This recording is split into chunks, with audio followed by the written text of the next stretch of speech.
Hello everyone, myself Vanishri Naik. I am the student teacher of KLS College of Education, Ankola. Today we learn about the 8th standard second language English lesson, A Day in the Ashram. In this lesson, you learn about establishment of Shantiniketan, beauty of Shantiniketan, and routine work of Shantiniketan students. A Day in the Ashram, written by C.F. Andrews. About the author, C.F. Andrews was an English priest of the Church of England. C.F. Andrews' period was 1871 to 1940.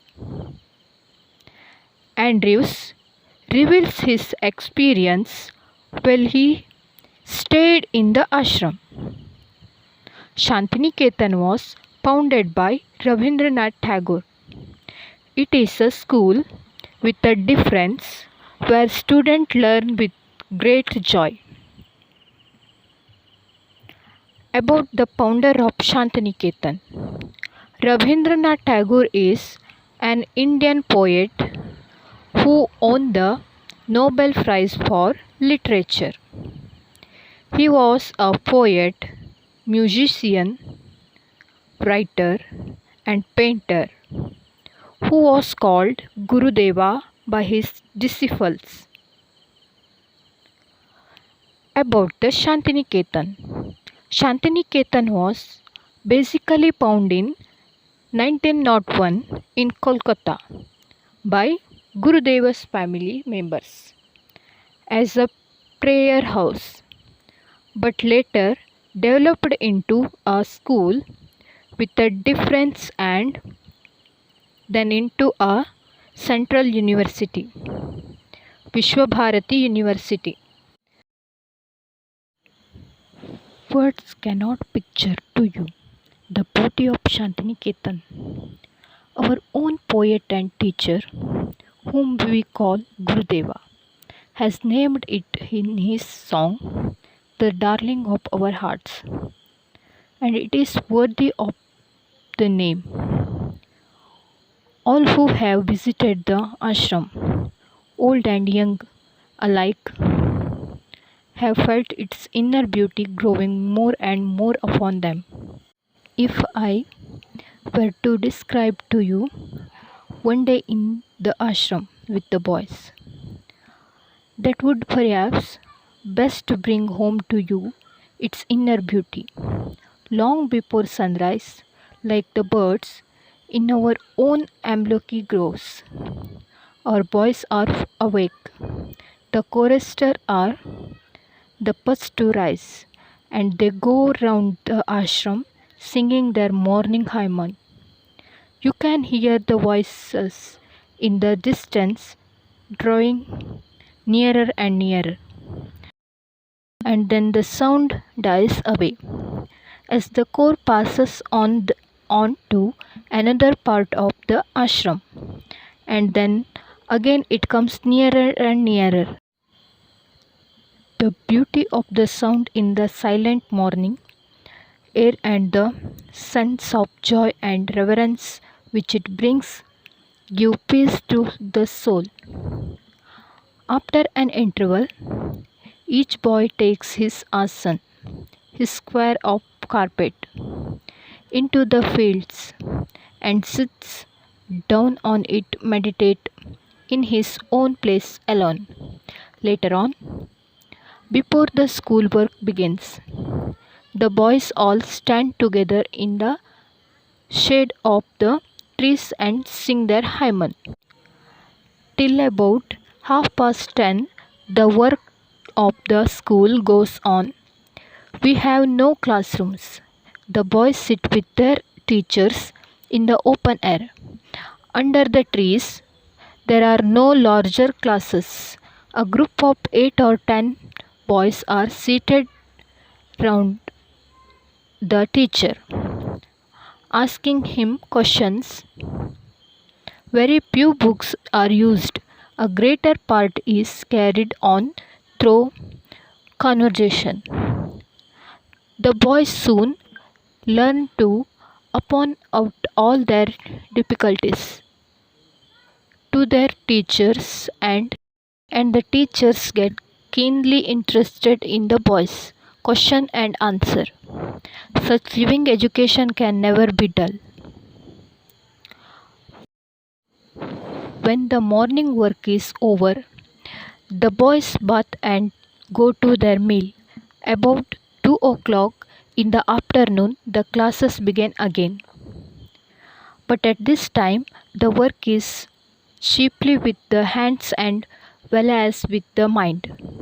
Handiwork is practiced, and the boys' own natural tastes are very soon discovered. Some prepare carpentry, others prepare mechanical work, others enjoy spinning and weaving, others become skilled craftsmen or painters, others are musicians. There is a very little book work in the afternoon. School is over about 4 o'clock, and then there is a rush to get pushed into the great open fields for football. Our Shantiniketan boys are famous everywhere for their sports and games. In the evening, at sunset, they return from the fields and sit down once more for short time to meditate in silence.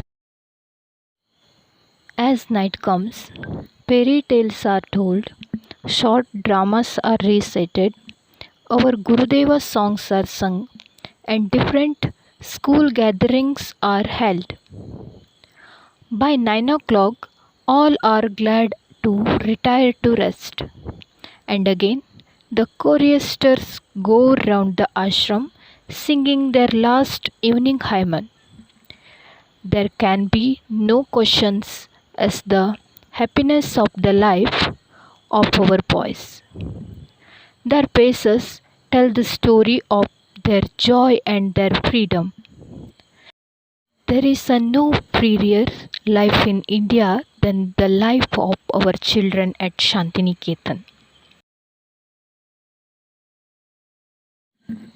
Summary of a day in the ashram. Ashram's kids wake up with the chorist singing hymn for them. The course goes on singing hymns, that is slokas, every morning to wake up the student. After that, they would all their asanas for yoga, then meditate silence for a moment to develop concentration on their classes. So morning, so blissful in ashram. Classes used to start early in the morning.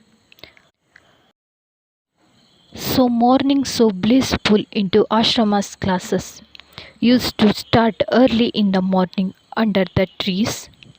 There were very few students with the teacher. Had no classroom. Of course, ashramas had no classrooms. Kids used to sit under the trees. Classes through the conversation. Very few books are used the ashrama school, but they are all more knowledge with conversation. Where the class start by afternoon session by 2 o'clock after the meal, that the boys have the start with their second part of class. Period mainly concentrates on handiwork, the mind and hands. Boys are chiefly employed into creating their dreams come true. Some handiworks are carpentry, mechanical work, painters, craftsmen, and of course, some are musicians. After skill based classes, children practice sports, mainly football. Shantiniketan boys are famous for sports. At sunset time, they meditate, listen to the stories, stage the place before go to their bed. They gather disperse at 9 o'clock in the night. Their pace shows off the blissful active life. The core sings the core singers sings once again to mention the end of the happy day. The lesson says that how one day spent in the ashram, it is explained to you that right from the beginning and till they go to bed. Thank you.